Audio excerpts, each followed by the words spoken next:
A damning report has been released on the state of New Zealand's water. The glaciers are shrinking, seawater's encroaching. Almost half of the river network's not safe for swimming due to faecal bacteria. We've seen report after report that highlights this stuff, and this one sheets home that our freshwater is at breaking point. Contaminants like pesticides or so-called forever chemicals showed up in 97% of samples. A quarter tested positive for pharmaceuticals, another quarter for microplastics. The list goes on. The backbone of our economy is not any one industry. It is our natural environment, and even more specifically, it is water. Our Freshwater 2026 is a report by the Ministry for the Environment and Stats NZ that collates a bunch of other reports to work out what's going on in our rivers and lakes. This edition's been described as sobering, but at least we know where the problems are, because there are fears that some of the data being collected now may not be in the future. If you're not measuring things, then, it's easy to say, well, we don't know what's going on. I'm Alexia Russell, and today on The Detail, we're diving into this report with two scientists, Troy Baisden and Nick Ling. We have these reports coming out every 3 years or so, and we are really not seeing much in the way of improvement. And if anything, a lot of the parameters that are being measured are still in a sort of declining trend. So as the state of our fresh water is continuing to get worse. That's Dr. Nick Ling. He's an associate professor in biodiversity and ecology at the University of Waikato. He's behind the sobering comment. But we're going to start with Professor Troy Baisden, the co-president of the New Zealand Association of Scientists and adjunct professor at Victoria University. What we're really seeing here is that there's a slow degradation in a lot of the water quality and water health issues that matter. So we're seeing a decline in the health of fresh water based on the two indices used to measure that, one for freshwater rivers and one for lakes. And so what that then means, if we work our way back, is we're also seeing declines in the amount of nitrate in the water. That is to say, the nitrate is actually going up, and that's going to be, in most cases, derived either from farming or wastewater. And we're also seeing some signs of improvement. Mainly those are about phosphorus, which used to be public enemy number one when it came to water worldwide. And efforts to get phosphorus down have worked.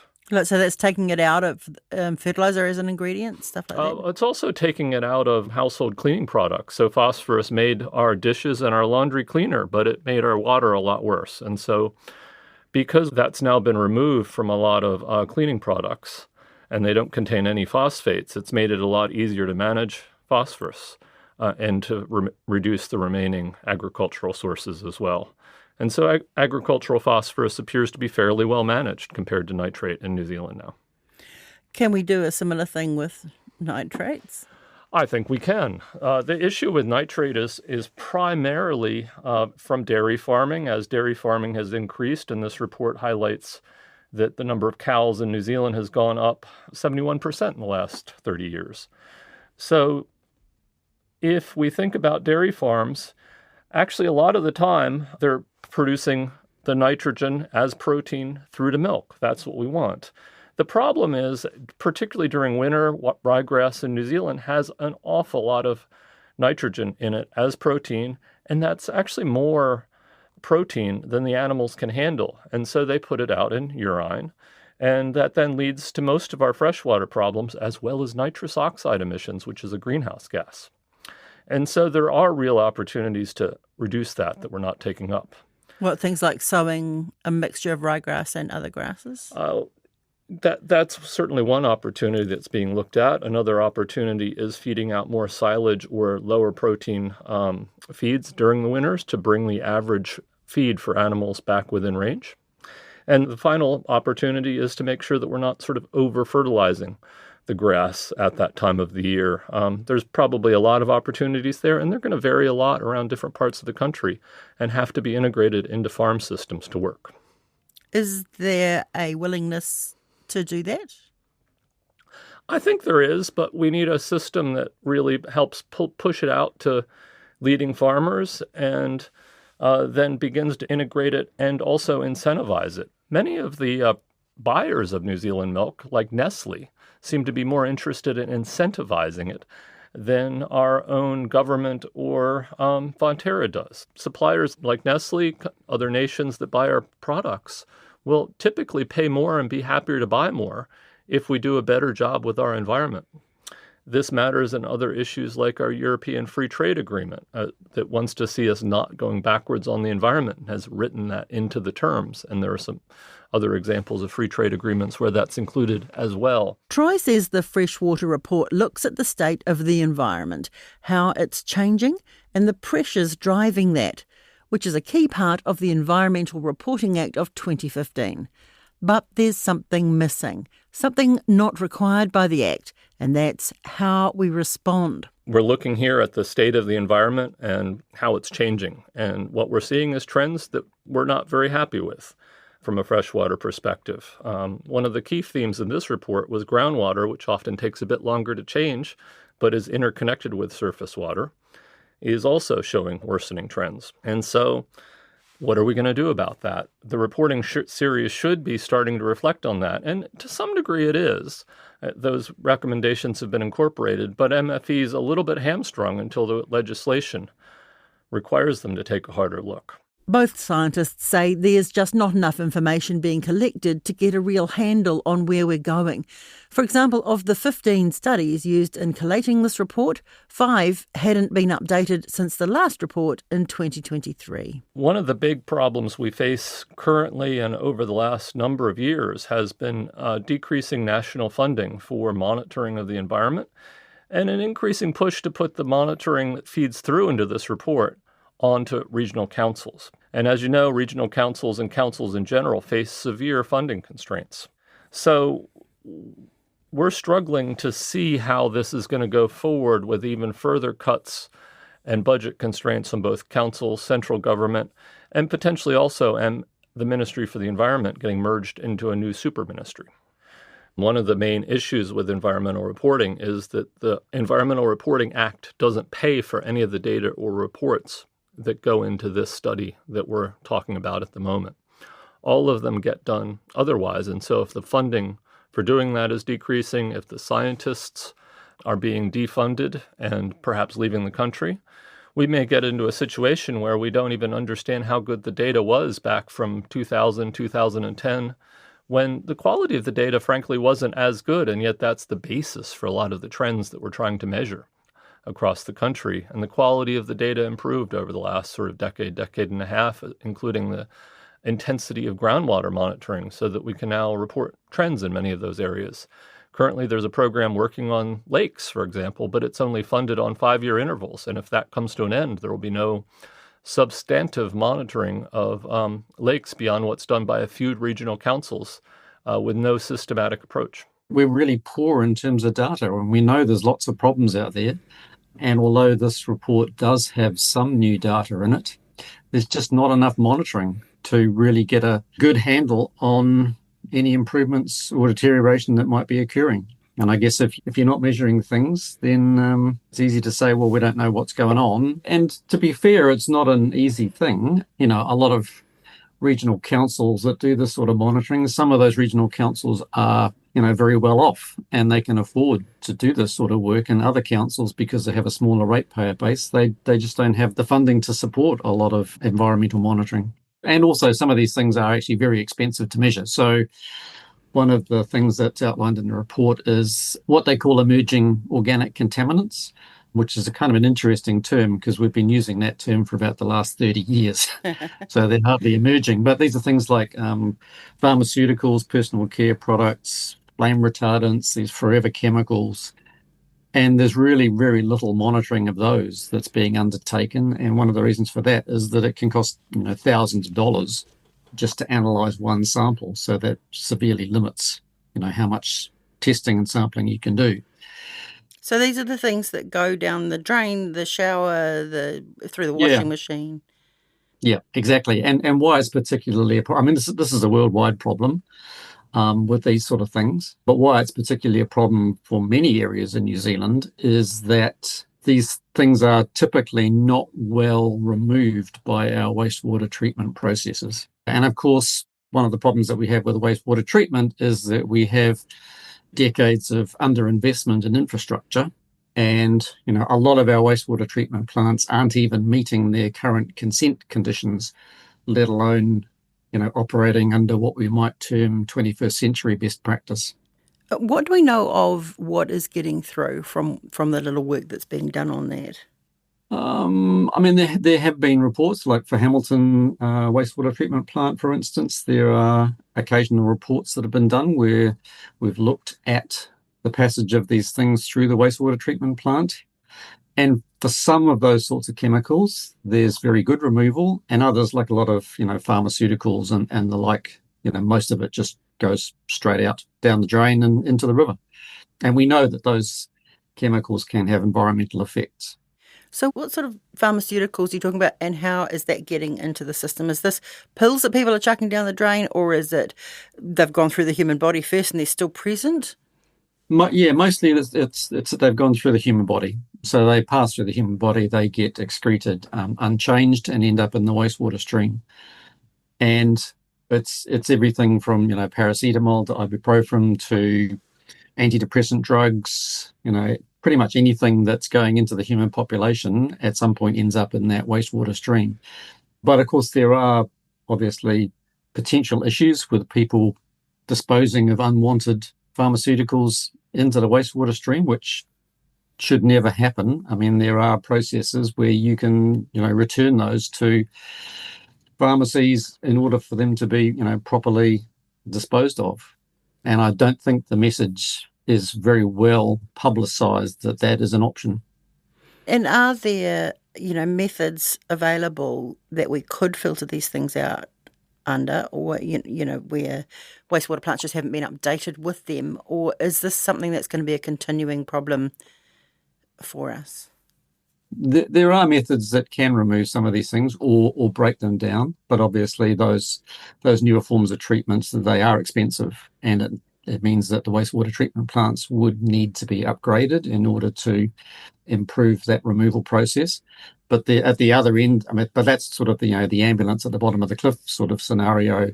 It's better to get the message out that everyone needs to understand that whatever they're putting in their bodies, whatever they're using in the shower, whatever they're putting down the drain, it's there tends to be a out of sight, out of mind thing. You chuck the stuff down the drain and you think it just magically disappears, and it doesn't. It's basically going into the environment.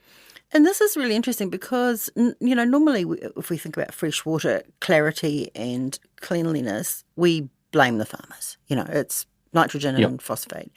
Is that changing? No, not really. There are some gains that are highlighted in the report. So, for instance, our management of phosphorus seems to be improving. So things like riparian plantings, managing phosphorus, inputs to soils, that does seem to be having effect. So the general trend is that phosphorus is improving, but nitrogen does not seem to be improving. So, of course, with things like algal blooms, there are two main nutrients that are responsible for algal blooms. One is phosphorus and the other is nitrogen. And nitrogen is a much more difficult problem to address because a lot of the phosphorus that enters waterways is actually bound to sediment.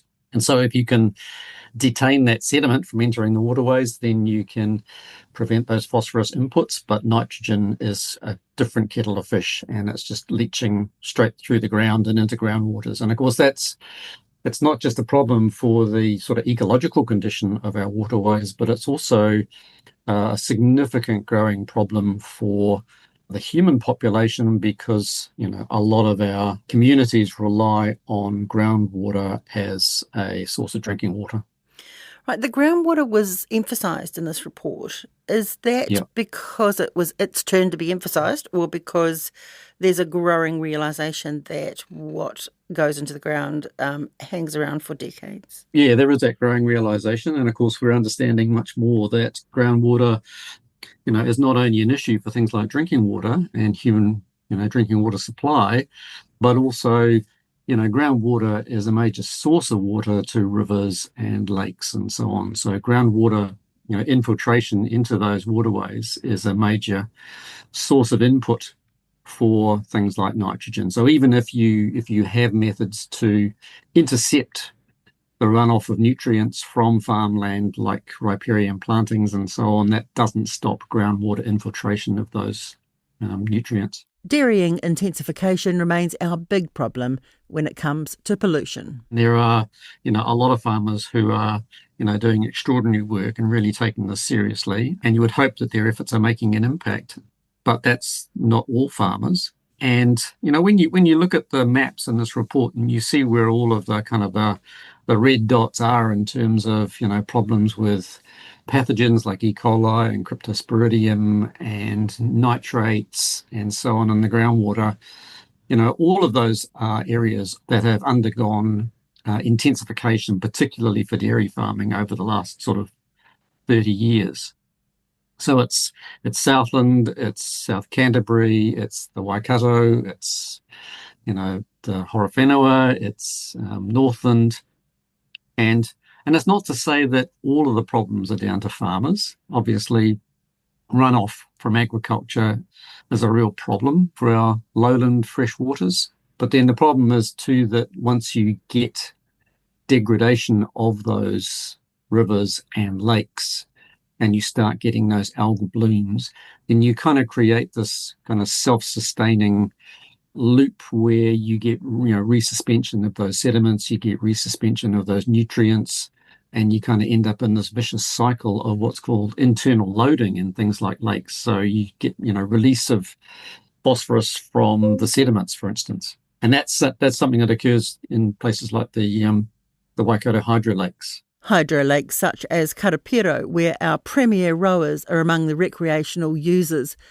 The Freshwater Report says most lakes are in poor health, and modelling suggests that 44% of the country's total river length isn't suitable for swimming. In Europe, such reports have made authorities stand up and take notice, and there have been improvements. So this situation can be wound back. Most European countries have made, enormous strides in terms of improving their freshwater quality, and England is a classic example of that. I think I saw a report, a year or two ago that said that otters had finally returned to the last county in England. There's several dozen fish species now that you can catch in the Thames because the water quality has improved so much.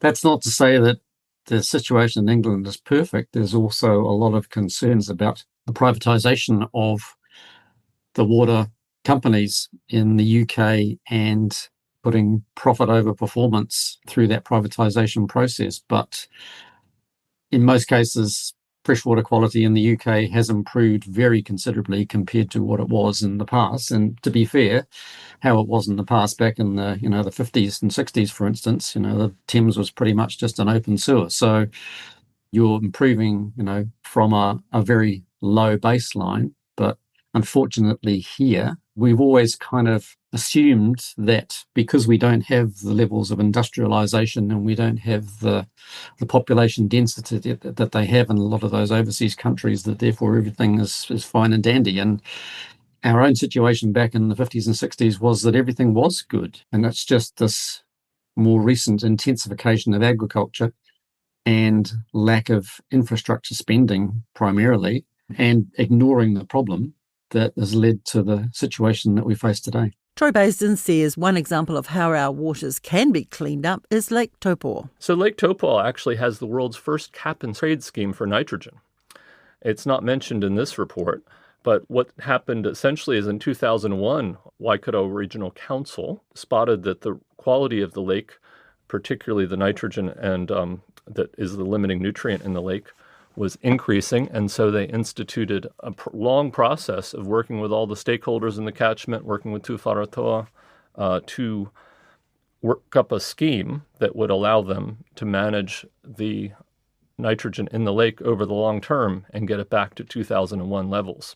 What they discovered was that there was a lot of so-called nitrogen load to come in groundwater, and then they came up with a cap-and-trade scheme, which made it through legislation and then Environment Court and finally came into effect in 2010. And that really shows how long it can take to get changes that ultimately work through the policy system. How does the scheme work? Basically, the scheme works such that if you own a farm in the Lake Topol catchment, you have to use a model called Overseer to estimate the amount of nitrogen that's leaching out of your land. And so then, if you want to increase the intensity of your farming, you would need to buy some nitrogen units from somebody else in the catchment that's going to decrease their farming. And one of the things that then happened was that the government bought out a number of farms to get the load going into the catchment back down to 2001 levels so that the lake would eventually get back to 2001 levels. And that land was put into forestry. And it's working? And it appears to be working. Again, it's an issue of long-term monitoring and making sure we have the best data available. So that's a case where we do have the best data, and there's a reasonable level of confidence that the long-term adaptive management system is going to work. And it's a good example that we put forward internationally as something New Zealand's done that's innovative and a good success. When you look at this report overall, do you hold out any hope for the future, or is it all doom and gloom? I think the hope would come if we saw genuine shock and a willingness in the halls of power to address the problem and find ways to turn this around. But sometimes it feels like these things sort of fall on deaf ears. It's almost like they think, oh, this is too big a problem to address. Or, of course, we've got more pressing problems to deal with. But, of course, when it comes to, the potential safety of our nation's drinking water, it's something that we need to take very seriously and try and address this and not put it in a too hard basket. What is the tipping point for us to say, okay, we've got to roll this back? Well, I think the tipping point will be when overseas visitors send out that message that, they came here on the premise that New Zealand was, as it's being advertised, as 100% pure and clean and green. And if they all end up with, cryptosporidium or E. coli, infections, then from swimming in our lakes and rivers, then, that's going to be a significant problem for us, given the importance of our economy on tourism. That's it for today. The Details, a newsroom production supported by RNZ and New Zealand On Air. This episode was engineered by Ben Pearce and produced by Gwen McClure. Thanks to Nick Ling and Troy Baston. I'm Alexia Russell. Mā te wā.